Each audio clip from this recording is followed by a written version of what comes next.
오늘 하나님 말씀은 시편 23편입니다. 전장을 보는데요. 먼저 함께 읽기는 1절 먼저 저희가 보도록 하겠습니다. 함께 읽겠습니다. 여호와는 나의 목자시니 내게 부족함이 없으리로다. 아멘. 스폴전의 그 시편 강의에 보면 시편 23편을 이렇게 평가를 합니다. 시편 23편은 가장 감미로운 시입니다. 시편 150편 중에서 반지의 보소월과 같은 시가 있다면 바로 시편 23편일 것입니다. 새가 공중을 나르며 아름다운 소리로 노래하듯 이 6절의 짧은 시는 이 세상을 노래로 가득 차게 합니다. 시편 23편은 고난을 사라지게 하고 또 슬픔에 잠긴 자들을 위로하고 감옥에 갇힌 자들을 불안에서 벗어나게 하고 낭망한 사람들에게 용기를, 병든 자에게는 새 힘을, 그리고 뼈아픈 슬픔을 이기지 못하는 사람과 외로우며 몸서리치는 청년에게 안식과 희망을 가져다 줍니다. 또 죽어가는 군인들은 이 시를 들으며 평안히 눈을 감고 또 음침했던 병원은 이 시로 인해 빛으로 가득하게 되며 옥에 갇힌 사람들은 이 시를 읽고 자유함을 누렸습니다. 그리고 그리스도인으로서 노예된 자들은 이 시를 읽으면서 주인이 누리지 못했던 자유를 누렸고 또 사랑하는 사람을 떠나보내는 자들은 이 시를 읽으며 위로를 받았습니다. 또 이 시는 앞으로도 많은 사람들에게 위로를 줄 것이고 또 우리의 자녀들에게, 그리고 자녀들의 자녀들에게, 그리고 모든 시대의 모든 환경에 처한 모든 사람에게 위로를 줄 것입니다. 이 세상의 종말이 이르기까지, 그리고 최후의 한 사람이 마지막으로 하늘나라 들어오기까지 시편 23편은 그 날개를 결코 접지 아니할 것입니다 라고 이 시편 23편을 평했습니다. 우리가 너무나도 잘 아는 시편 23편인데요, 여러분에게 있어서 이 시는 어떠한 시입니까? 이것은 다윗이 쓴 시입니다. 그렇죠? 그래서 저는 이 시를 두 가지의 측면에서 우리가 한번 보기를 원합니다. 첫 번째로 어떤 측면에서 이 시를 보길 원하냐면 자신의 경험에 비추어준 목자로서 이 시를 보기를 원합니다. 다윗은 자신이 목자였어요. 그렇죠? 자기 자신이 목자였습니다. 그래서 자기 자신이 하나님을 경험하면서 자기가 목자였을 때를 생각하며 이 시를 썼어요. 그러니까 자기 스스로를 양의 위치에 두고 하나님을 목자에 두면서 우리 하나님은 진짜 목자셨다, 그리고 목자이시다 라고 간증하는 시가 바로 이 시입니다. 그래서 첫 번째로 우리가 보려고 하는 것은 눕는 양의 의미가 무엇인가 라는 거예요. 오늘 말씀 2절에 보면 그가 나를 푸른 풀밭에 누이시며 쉴만한 물가로 인도하시는도다. 여기 보면 푸른 풀밭에 누이신다라고 얘기합니다. 근데요, 우리가 확실히 알아야 될 것은 양들을 푸른 풀밭에 누인다는 것은 굉장한 재주입니다. 여러분들 양들이 누워 있는 것을 보신 적이 있으십니까? 극히 드문 일이에요. 양들은 풀밭에 잘 눕지 않습니다. 양들을 눕게 하려면요, 목자는 정말 수많은 희생과 자기 희생을 치러야만 합니다. 양들이 눕기 위해서는 4가지가 충족이 되어야만 양들은 눕는다고 합니다. 다시 말해서 웬만해서 눕질 않아요. 그럼 그 4가지 조건이 뭐냐면, 첫째는 양들은요, 주변에 조금이라도 불안한 것이 있으면 절대로 눕지 않습니다. 양은 아주 겁이 많고 의심이 많기 때문에 한 번도 본 적이 없는 물체나 동물이 있다면, 그들의 시야에 들어온다면 절대로 눕지 않아요. 그리고 혹시라도 한 마리 양이 놀라서 뛰면요, 같이 뛰면서 난리가 납니다. 삽시간에 혼란이 돼요. 그래서 목자가 양들이 편히 눕게 하기 위해서는 목자는 쉬지 않고 정말로 부지런히 주위를 미리 살피고, 그리고 계속해서 주위를 살피면서 정말 완전한 그 위험 없는 그런 인바이러먼트를 만들어줘야 합니다. 근데 무엇보다도 양들이 언제 눕는지를 다윗은 너무나도 잘 알고 있거든요. 다윗은 이 고백을 할 때 하나님이 그렇게 만들어 주시는 거다라는 거죠. 정말 완전한 안전 지대로 하나님이 만들어 주신다라고 생각하는 거겠죠. 또 양들은 언제 눕느냐면, 양들은 귀찮게 하는 요소를 없애야 돼요. 양은 은근히 신경질적이고 성질이 좀 나빠요. 그래서 자기 눈에 이렇게 뭐 팔이나 뭐 이렇게 날파리나 하루살이가 이렇게 날아다니잖아요. 예? 그러면 짜증을 부리고 절대로 눕지 않습니다. 그래서 만약에 양들을 눕게 하려면 그것도 다 이렇게 쫓아줘야 돼요. 쫓아내줘야 돼요, 목자가. 다시 말해서 우리 하나님은 그의 백성들을 위해서 그런 수고를 아끼지 아니하시는 분이다 라는 표현이기도 합니다. 그리고 양들이 편안하게 눕기 위해서는요, 세 번째로는 배가 고프지 않아야 돼요. 다시 말해서 배불리 먹어야 합니다. 그러니까 엄청 먹어야 돼요. 배부르려면 엄청 먹어야 돼요. 다시 말해서 우리 하나님께서는 그의 백성들을 풍족하게 채워주시는 분이다 라는 고백이기도 해요.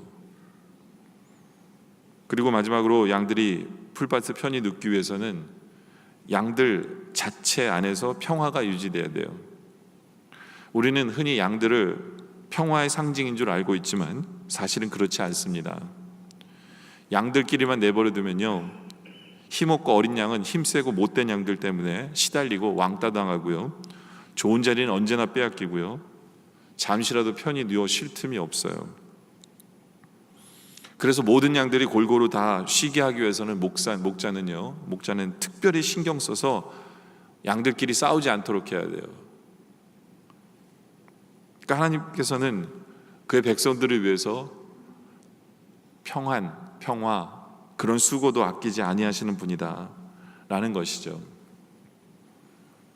그러니까 우리 하나님이 정말로 대단하신 분이세요. 그러기 위해서 우리를 눕게 하시기 위해서 우리를 또한 쉴만한 물가로 인도하시는 거죠.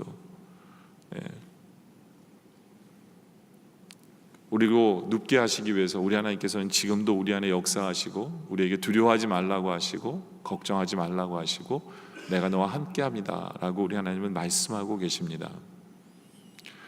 또 두 번째로는 목자였던 다윗은 이 뜻이 정확히 뭔지를 알고 있겠죠. 그건 뭐냐면 영혼을 소생시킨다라는 의미래요. 3절에 보면 내 영혼을 소생시키시고 자기 이름을 위하여 의의 길로 인도하시는도다라고 보면 내 영혼을 소생시킨다라고 했어요. 양은요, 몸이 둥글고 다리가 짧아서 그런지 이렇게 나뒹구기를 잘한다고 합니다. 그래서 다리를 잘못 뒤어서 나뒹굴면요, 양은 되게 큰일 나요. 양이 이 네 다리를 위로 향하고 이렇게 눕잖아요. 자기 힘으로는 일어서지 못한다고 합니다. 그리고 눕게 되면 발버둥치다 보면 체내에서 기포가 형성되어 혈액순환을 막아서요, 날씨가 흐리고 바람이 좀 불고 날씨가 좋으면 3일 만에 죽고요, 날씨가 더운 때에는 그렇게 뒤집히면 3시간 만에 죽는다고 합니다. 그래서 목자는 가장 신경을 써야 되는 부분이 뭐냐면, 혹시 뒤집힌 양이 없는지를 잘 관찰해야 한다고 합니다. 우리 예수님께서 비유로 말씀하실 때 한 마리 잃은 양을 찾아 헤매신다라고 하셨을 때 바로 그 목자의 걱정이 바로 그거예요. 뒤집혀서 죽음을 앞에 놓고 있을까봐 빨리 찾아 헤매야 하는 것입니다. 그래서 얼른 세워줘서 안고 그 가슴을 마사지해 주어야 한다라고 합니다. 다시 말해서 내 영혼을 소생시킨단 말은 우리가 어디서 변을 당할지, 죽어가고 있을지 몰라 우리 하나님께서 우리에게 달려오셔서 우리를 안으시고 우리를 감싸 안으시고 마사지해 주시고 우리를 다시 살아나게 하시는 분이다라는 표현입니다. 그리고 내 영혼을 소생시키실 뿐만 아니라 자기 이름을 위하여 의의 길로 인도하시는도다라고 얘기하는데요, 이 말도 참 깊은 의미가 있습니다. 양은 습관적 동물입니다. 그래서 자기들끼리 다니라고 내버려 두면요, 갔던 길만 계속 돌아요. 갔던 길만. 근데 뭐가 문제냐면 갔던 길로 계속 돌면 처음에는 풀이란 풀은 다 뜯어 먹어요. 나중에 풀이 먹을 게 없잖아요. 그럼 뿌리까지 다 뽑아 먹습니다. 근데 더 큰 문제는 뭐냐면 갔던 길을 똑같이 계속 돌면서 그 온갖 그 배설물을 다 땅에다 쏟아내기 때문에 땅이 산성화가 돼서 그 땅은 완전히 망쳐버립니다. 그 땅을 완전히 망쳐버려요. 예. 다시 말해서 불의의 길을 가는 거죠. 그렇죠? 그렇기 때문에 목자는 목양에 성공하려면 무엇보다도 유의해야 되는 게 뭐냐면 양들을 잘 인도해야 돼요. 그래서 그 땅이 죽지 않도록, 그래서 계속 이렇게 잘 옮겨 다니면서 그래서 양들의 배설물조차도 좋은 비료로 남을 수 있도록, 땅을 망치는 것이 아니라, 그리고 뿌리까지 먹는 것이 아니라 좋은 비료로 적당량의 배설물을 뿌리고 다닐 수 있도록, 그래서 좋은 길로 인도하는 것, 그것이 의의 길로 인도하는 하나님이시다라는 의미가 거기에 또한 있습니다. 그리고 세 번째로는 머리에 기름을 부은다는 의미는 무엇인가 하면 5절에 보면 주께서 내 원수의 목전에서 내게 상을 차리시고 기름을 내 머리에 부으셨으니 라는 얘기를 하죠. 기름을 내 머리에 부으셨다. 기름을 내 머리에 붓는다는 것은 양들을 돌보는 목자의 그 세심한 주의와 책임감을 잘 보여주는 말입니다.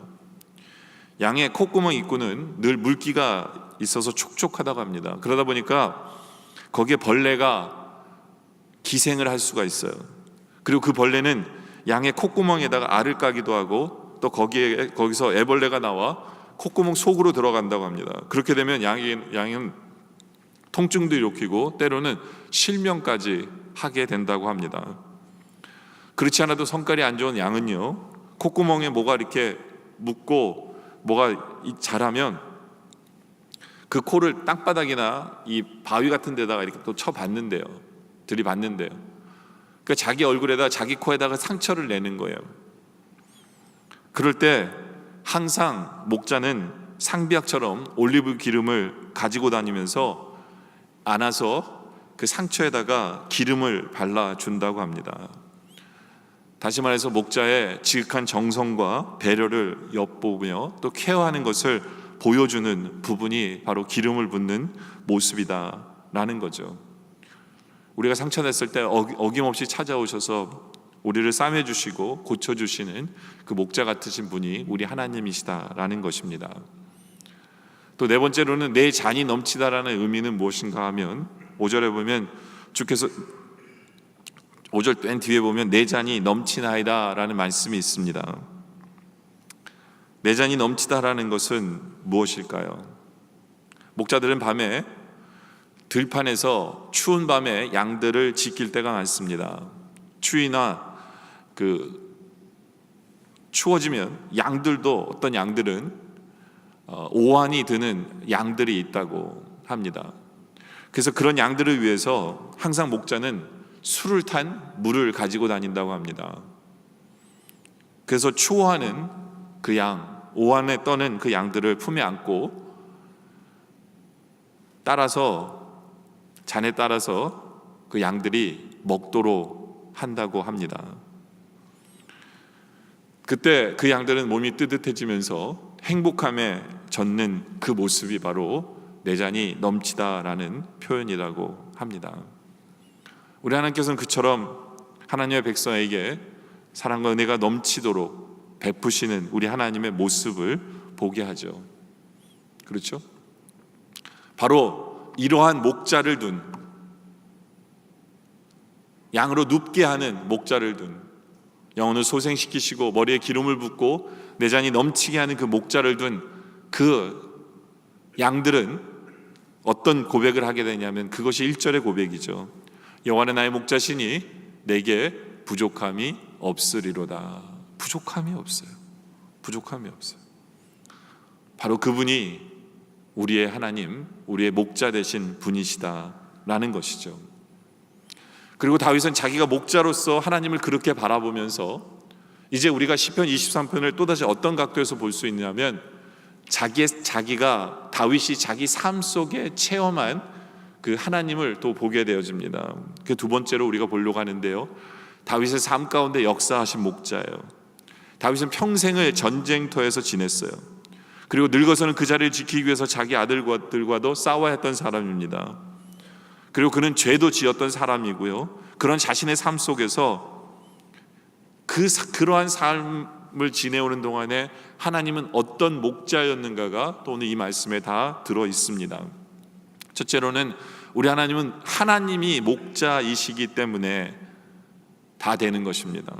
양은 이렇다 할 무기가 하나도 없어요. 날카로운 이빨이나 뿔이 있는 것도 아니고 날랜 발도 날개도 없어요. 몸집도 커서 민첩하게 숨을 수도 없고 머리도 좋지 않아요. 그리고 양은 위기의 순간에 큰 소리 한 번 지르지 못하고 죽음을 맞는 경우가 참 많아요. 양이 가지고 있는 유일한 무기가 뭐냐면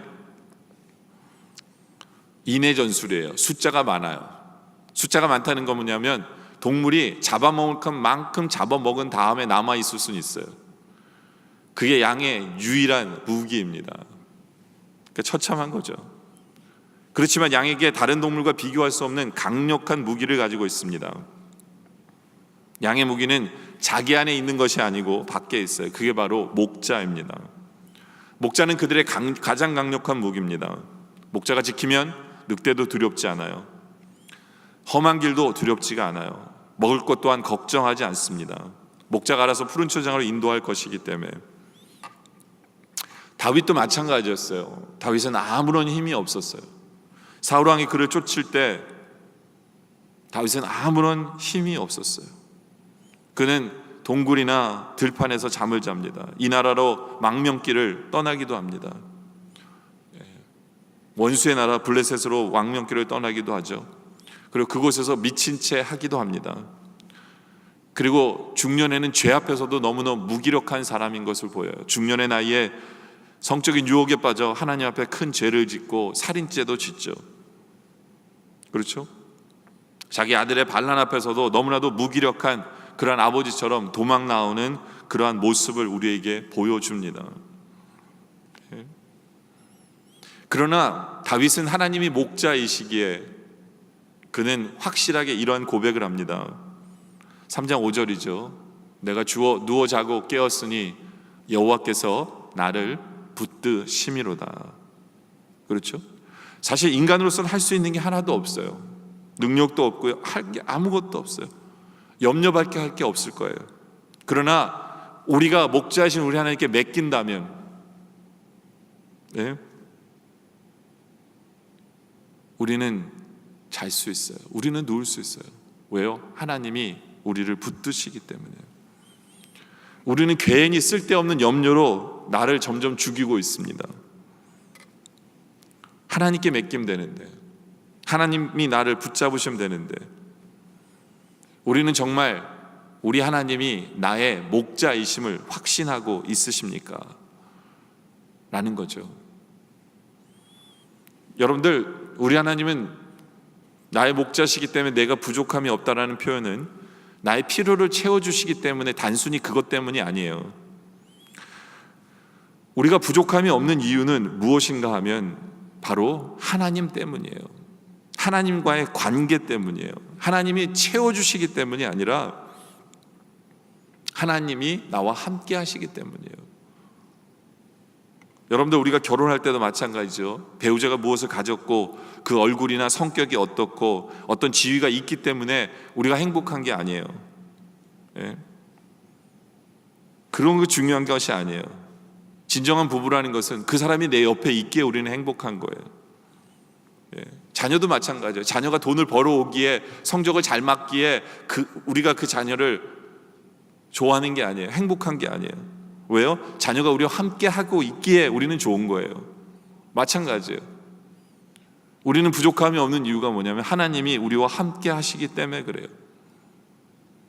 그 때문에 우리는 하나님이 나에게 주신 축복 때문에 좋아하는 것이 아니라 하나님 때문에, 지금도 나와 함께 하시는 그 하나님 때문에 우리는 행복해야 돼요.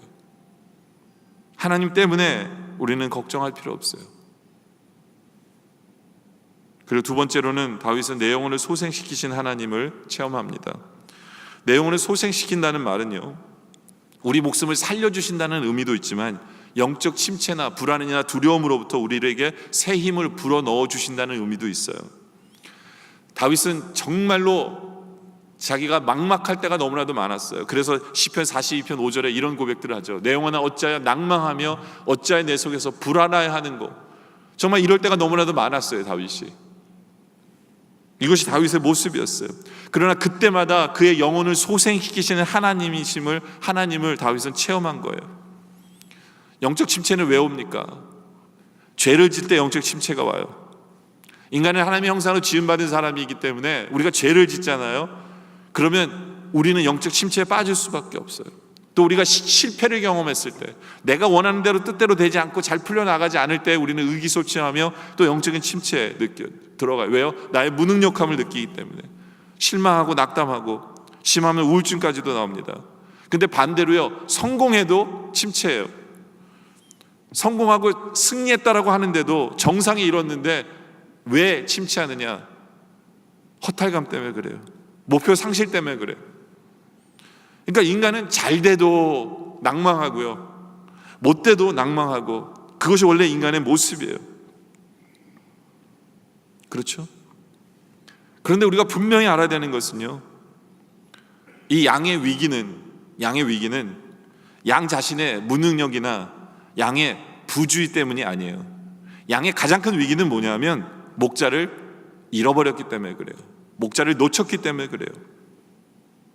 아무리 내가 못나고 실수하더라도 목자이신 주님이 나와 함께 하심을 우리가 안다면 우리는 안전해요. 우리는 영적인 침체에서 다시 일어날 수 있어요. 내 영혼을 소생시키시는 우리 주님을 우리는 고백할 수 있다라는 거죠. 그래서 우리 할 일은 뭐냐? 시편 40편 5절의 말씀처럼, 중간의 말씀처럼 너는 하나님을 바라라 라는 거예요. 하나님을 바라라. 그래서 그 얼굴의 도우심으로 인하여 내가 오히려 찬송하게 되어진다라는 거예요. 하나님을 바라야 돼요. 여러분들, 우리가 영적인 침체 속에 빠지는 이유 중에 하나는 뭐냐면 내 안에 들려오는 내 소리를 너무 귀담아 들어요. 내 소리를. 내 영혼아 내가 어찌하여 낭망하며 어찌하여 내 속에서 불안한고, 내 속의 소리를 너무 많이 듣는데 문제가 있어요. 여러분들 그거 아세요? 다른 사람과 우리가 대화할 때는 1분당 150에서 200개의 단어를 쓸 수 있대요. 그런데 내 안에 내 속과 내가 대화하잖아요. 그럼 1분에 1300개의 단어로 대화한대요. 그러니까 훨씬 많은 대화를 내 스스로가 하는 거예요. 나와 내가 대화하고 있는. 근데 우리가 짜증 섞인 소리, 불평하는 소리, 좌절하는 소리를 내 스스로가 한다면 우리 넘어질 수밖에 없어요. 정말 우리 안에서 긍정적인 소리가 나와야 돼요. 왜요? 우리 하나님은 내 영혼을 소생시키는 하나님이기 때문에. 그래서 우리 스스로가 이런 고백이 있어야 돼요. 내 영혼을 소생시키시는 나의 목자 되신 우리 하나님. 이 고백이 있어야 돼요. 세 번째로는 사망의 음침한 골짜기에서 함께 하신 하나님을 다윗은 고백합니다. 다윗은 정말로 수없이 많이 죽을 뻔했어요. 다시 말해서 수없이 많이 사망의 음침한 골짜기를 다녔어요. 그때마다 한 가지 확실한 것은 하나님이 함께 하셨다라는 고백이에요. 내가 사망의 음침한 골짜기를 다닐지라도 주께서 나와 함께 하셨다라는 그것이 결론이죠. 여러분들 사망의 골짜기를 혼자 걷는다면 너무나도 힘들어요. 그러나 우리가 누군가와 함께 걷는다면 힘이 나요. 어떤 심리학자가 정말 아주 차가운 얼음에다가 발을 담그는 실험을 했대요. 근데 혼자 이렇게 담그니까 너무 고통스러워서 빨리 빼더래요. 근데 같이 담궈 놓으니까, 친구가 같이 담궈 놓으니까 2배 더 견디더래요.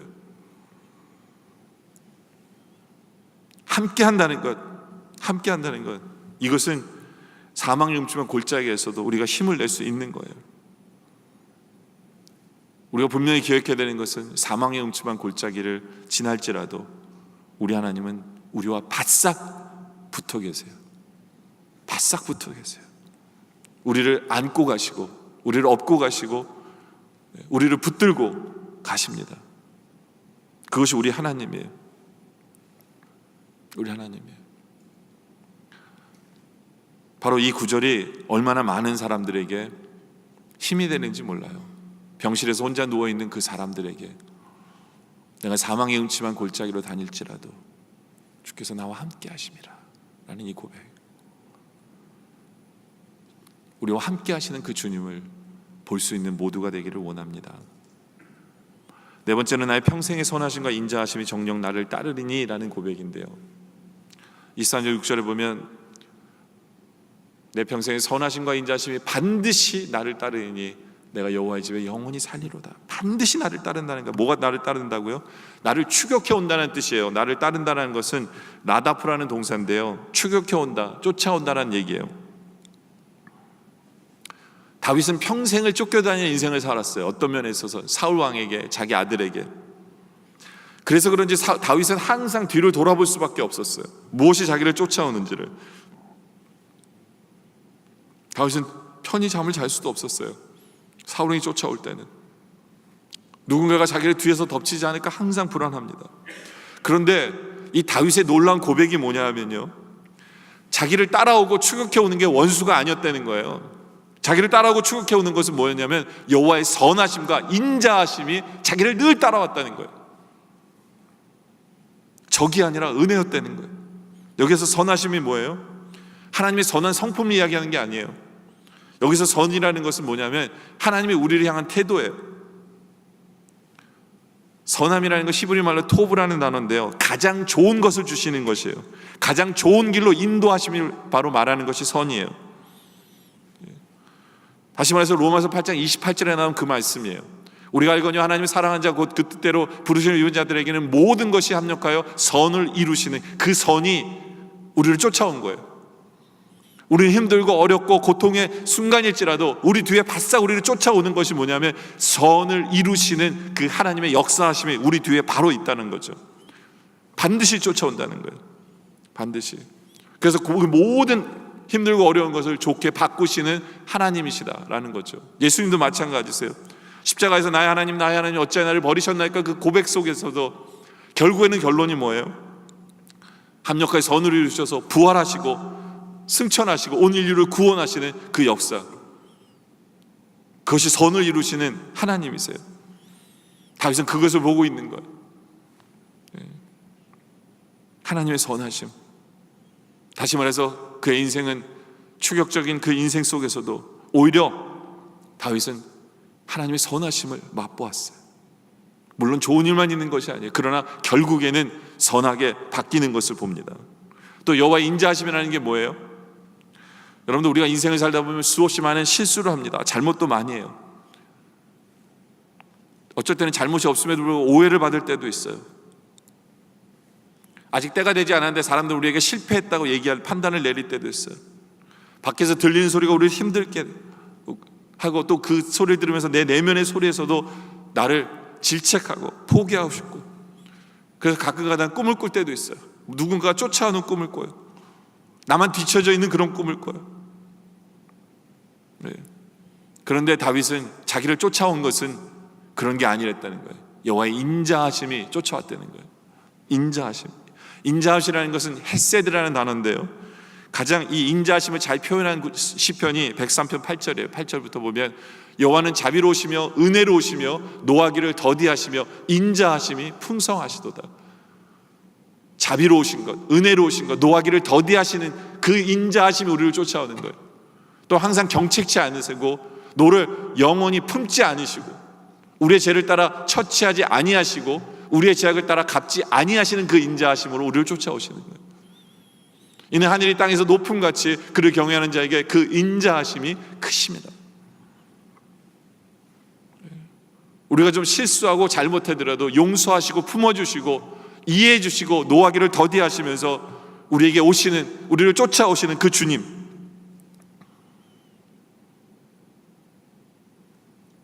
그것이 우리 하나님이세요. 우리가 부족한 줄 알아요. 우리가 부족한 줄 알아요. 그래서 에가서 3장 예레미야 에가서 보면 3장 22절에 보면 여호와의 자비와 긍휼이 무궁하심으로 우리가 진멸되지 아니함이라. 하나님의 자비와 긍휼하심으로 우리를 쫓아오세요. 하나라도 더 용서해 주시고 하나라도 품어주시고 하나라도 사랑해 주시고, 그러면서 선을 이루시는 그 하나님, 바로 그것이 우리를 바싹 쫓아오는 거예요. 우리의 원수가 아니에요. 원수가 쫓아오는 게 아니에요. 그것이 다윗이 경험한 하나님이에요. 하나님. 이제 말씀의 결론을 내리죠. 여러분들에게 있어서 시편 23편은 어떠한 말씀이십니까? 여러분은 시편 23편 속에 어떠한 것을 간증하실 수 있으십니까? 바로 이 시편 6절밖에 안 되는 이 구절이지만 이 구절 속에서 목자 되신 경험한 하나님으로 인하여 우리의 모두의 고백이 여호와는 나의 목자시니 내게 부족함이 없으리로다. 이것이 우리 모두의 진심된 고백이며 간증되어지시기를 주님의 이름으로 축원합니다. 기도드리겠습니다. 아버지 하나님 감사합니다. 우리는 참 미련하고 못되고 불안해하고 걱정 많고 원망 잘하는 그러한 양인데도 불구하고 우리에게 채워주시고 지켜주시고 인도해 주시는 목자이시기에 감사를 드립니다. 우리는 뭔가에 쫓기는 것 같고 불안하고 걱정하고 있는데 우리를 바짝 쫓는 것은 여호와의 선하심과 인자하심이 우리를 바싹 쫓아와 주심에 주님 감사를 드립니다. 이제 우리가 사망의 음침한 골짜기 다닐지라도 주님이 함께 하심을 보기에 힘을 냅니다.